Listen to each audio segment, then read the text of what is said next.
নমস্কার বন্ধুরা, অঙ্কিতা রান্নাঘরে সবাইকে স্বাগত জানাচ্ছি। আজকে বানাবো একদম নিরামিষভাবে মোচার ঘন্ট। মোচাটাকে আমি ভালো করে কেটে ধুয়ে নুন আর হলুদ জলে ভিজিয়ে রেখেছিলাম ঘন্টাখানেক। এবার এটাকে জল ছেঁকে ভালোভাবে ধুয়ে তারপর আবারও প্রেসারের মধ্যে দিয়ে দিচ্ছি। একই সঙ্গে দিয়ে দিচ্ছি এখানে জল। মোচাটাকে এবার সেদ্ধ করে নেব। এই সময়তে দিয়ে দিলাম 1 চামচ নুন আর হাফ চামচ হলুদ।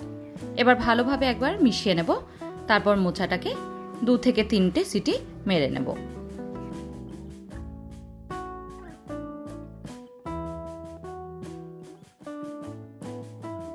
মোচাটা আপনারা চাইলে ভাপিয়েও নিতে পারেন।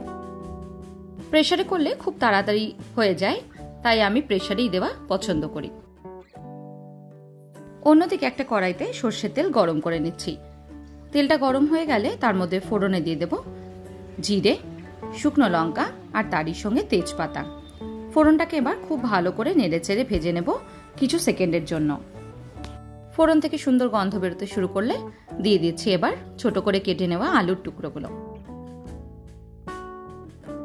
আলুটাকে এবার ভালোভাবে নেড়েচেড়ে 2 থেকে 3 মিনিটের জন্য ভেজে নেব।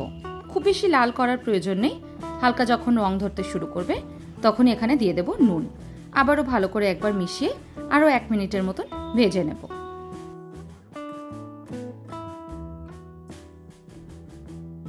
দেখুন আলুটা আস্তে আস্তে করে ভালো করে ভাজা হয়ে গেছে। এবার দিয়ে দিচ্ছি এখানে আদা আর কাঁচা লঙ্কা বাটা।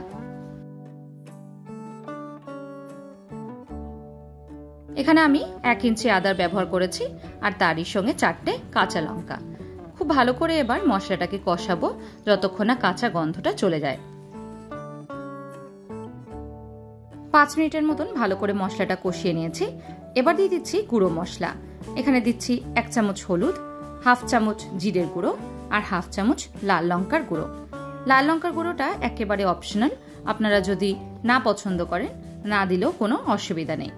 ভালো করে এবার মশলাগুলোকে মিশিয়ে নেব।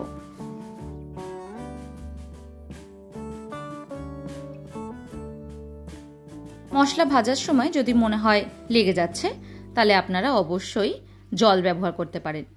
এবার এর মধ্যে দিয়ে দিচ্ছি ভালো করে ধুয়ে ছেঁকে নেওয়া মোচাটা।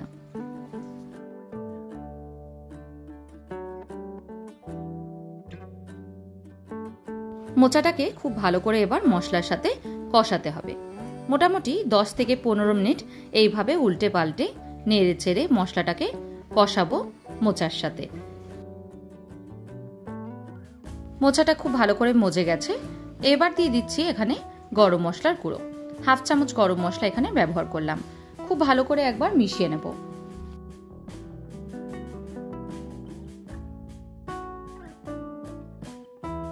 গরম মশলাটা ভালো করে মিশিয়ে নিয়েছি। এবার দিয়ে দিচ্ছি এখানে 1 চামচ ঘি। মোচার ঘন্টর মধ্যে অবশ্যই চেষ্টা করবেন অল্প ঘি আর গরম মশলা ব্যবহার করতে, তাতে গন্ধ আর স্বাদ দুটোই খুব ভালো আসে।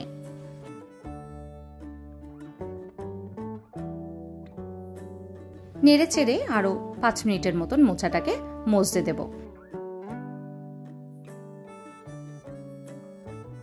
যত ভালো করে মোচাটাকে মজানো হবে ততই কিন্তু মোচার স্বাদটা বেরিয়ে আসে। আস্তে আস্তে করে আলুটাকে আমি অল্প অল্প করে ভেঙে দেব। গরম ভাতে প্রথম পাতে সার্ভ করুন মোচার ঘন্ট। আজকের মতন এইটুকুই।